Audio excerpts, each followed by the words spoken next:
Nouveau focus sur la montagne et sur l'école de ski français avec Éric Brech. Bonjour. Bonjour. Bienvenue sur notre plateau podcast. Alors, Éric, la saison a bien démarré. Les 210 SF sont prêtes, j'imagine. 16 500 moniteurs au service de ceux et celles qui veulent skier. Bah oui, notre rôle, c'est de faire apprendre cette pratique sous toutes ses formes. Cette pratique de ski, c'est la promesse qu'on doit rendre à l'État qui nous a demandé de l'organiser après la guerre. Et donc, chaque année, ce sont des milliers, des centaines de milliers, et voire maintenant des millions, parce que c'est 2,5 millions de personnes qui passent un peu dans nos rangs. Le but étant de transformer, j'allais dire, une partie de bowling, un séjour de ski. Donc, l'apprentissage est plus que jamais le fer de lance de notre activité. En 2025, vous fêterez vos 80 ans. Vous ne les faites pas, hein. Enfin, surtout le SF. La montagne, ça tient en forme finalement. Bah oui, vous avez bien raison de dire qu'en montagne, ça garde la forme. C'est un travail de décennies, c'est un travail de vision. Avant tout, de défendre un métier, de l'organiser. Ça a permis à des milliers de personnes de rester en montagne. Ils étaient agriculteurs, ils travaillaient dans le bâtiment et que sais-je. C'est toujours valable d'ailleurs. C'est toujours valable, bien sûr. Et d'autres ont un deuxième diplôme d'état de sport. Et ça leur a permis justement de se développer et de les garder fixés dans les montagnes. Voilà, c'était une poignée de moniteurs sous la houlette de Gaston Catiard en 1945. Et puis après, il a comment organiser quelqu'un de Formeux, quelqu'un de Chamonix, quelqu'un de Val d'Isère. Et ça a été le but d'harmoniser justement la pratique. Et après, derrière, comment les reconnaître. Il faut savoir qu'à l'époque, c'était la centrale qui vendait les tickets. Et après, derrière, aux écoles qui distribuaient ça pour les clients. Et après, derrière, il a fallu harmoniser pour qu'en fin de compte, si on partait d'une station à une autre, on puisse reconnaître le niveau. Il y a toujours aussi quelque chose de très sympa, c'est qu'au départ, les étoiles, c'était les adultes, c'était pas aux enfants. Et en fin de compte, c'est passé après, dans les années 50, au niveau des enfants. Voilà, c'est riche, et chaque personne en responsabilité a su converger tout le monde sur cette histoire du développement de ce métier.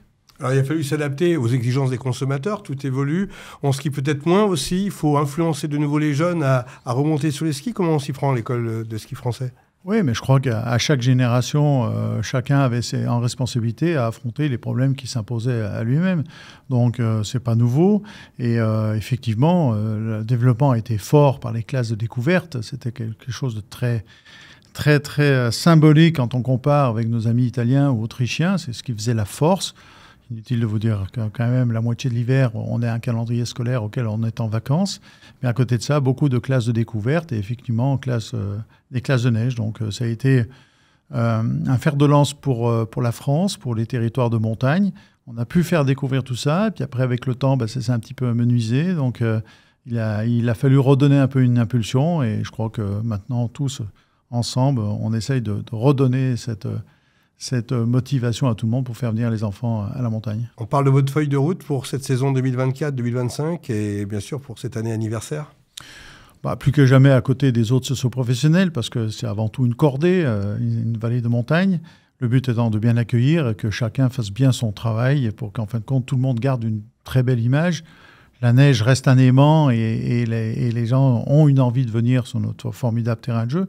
D'ailleurs, je note qu'elle soit enneigée ou pas, il y a de plus en plus attrait pour la montagne. On revient un petit peu sur le climat politique. C'est une question qu'on pose à tout le monde aujourd'hui. Vous êtes président. J'imagine que ce qui se passe en France perturbe un peu l'économie de la montagne. Votre avis, votre point de vue et vos espoirs ? Bien sûr qu'on est dans une période d'incertitude. J'allais dire qu'avant le Covid, tout était normal, tout était stéréotype. La politique, tout le reste. Et je crois que maintenant, la normalité sont des crises à répétition. Donc, il faut qu'on soit armé pour bien le faire face. Le mot d'ordre des équipes, c'est de dire, dans ces climats d'incertitude, plus que jamais, il faut se concentrer sur son métier. Tous ensemble, unis, collectifs. Il faut absolument qu'on fasse bien notre métier parce que c'est la garantie de l'avenir.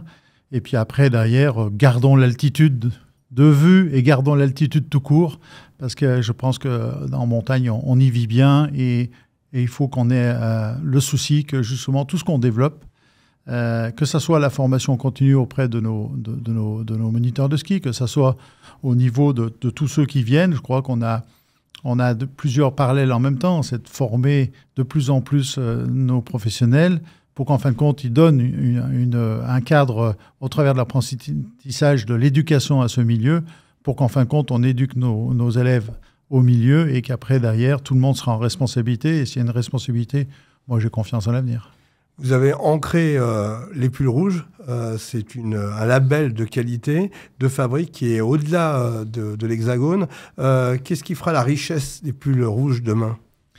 Je pense que d'abord, il faut toujours se nourrir du passé, parce que c'est ça qui est le pilier central de nos actions. D'abord, défendre et continuer à défendre un métier.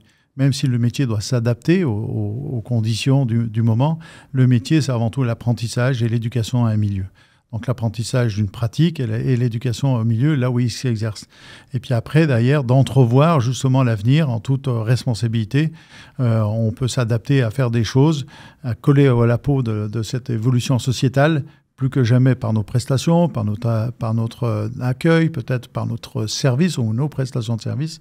Il faut s'adapter, mais là-dessus, j'ai confiance à ce que chaque territoire aménage justement tout ça au profit de celui qui vient nous visiter.